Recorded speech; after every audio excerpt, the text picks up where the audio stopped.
Shalom, mes chers amis. Voici la pensée divine numéro 148.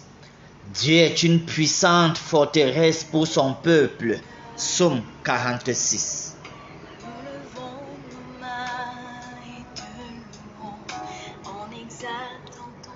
Avez-vous remarqué que les gens se comportent comme si Dieu n'existait pas? Comme si Dieu n'est pas présent?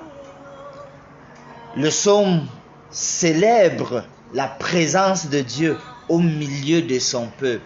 C'est-à-dire que ce psaume 46, il y a cette volonté profonde d'affirmer la présence de Dieu et sa domination sur tout autour de nous. Il y a 3 parties dans ce psaume. Chaque partie est divisée par le mot pause. Arrêtez et sachez que je suis Dieu. On admet et accepte que ce psaume a été composé par un prêtre juste après la libération de Jérusalem en 701 avant Jésus, libération des mains de Sennacherib. Le verset 2 nous dit ceci: Dieu est pour nous un refuge et un appui, un secours qui ne manque jamais dans la détresse. Ça, cher ami, c'est une affirmation glorieuse de la puissance de Dieu. Une affirmation des soins de Dieu, pour moi comme pour toi. Une affirmation de son aide en tout temps. L'aide de Dieu ne fait pas défaut. Une affirmation de son amour. D'ailleurs, c'est ce psaume qui a inspiré Martin Luther à composer le célèbre chant « C'est un rempart qu'est notre Dieu ».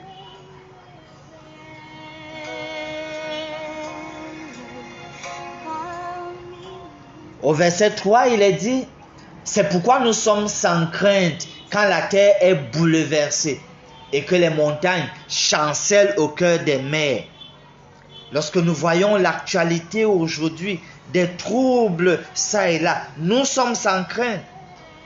Par ce verset, nous voyons qu'il est question de ne pas avoir peur, car la peur menace notre confiance en Dieu. Chers amis, restons confiants en Dieu.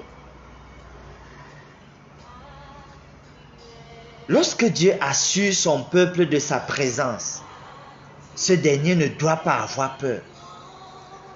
Notons que Dieu ne connaît pas de défaite. Donc, ses plans pour ses enfants ne failliront jamais.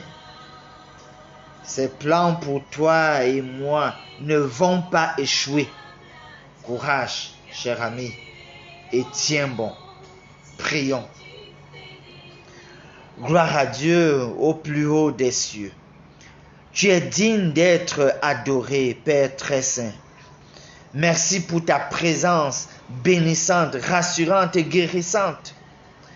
Daigne, je te prie, te manifester en notre faveur pour qu'encore nous confirmions que tes plans à notre endroit ne failliront jamais. Ils n'échoueront jamais. Je prie ainsi au nom de Jésus. Amen.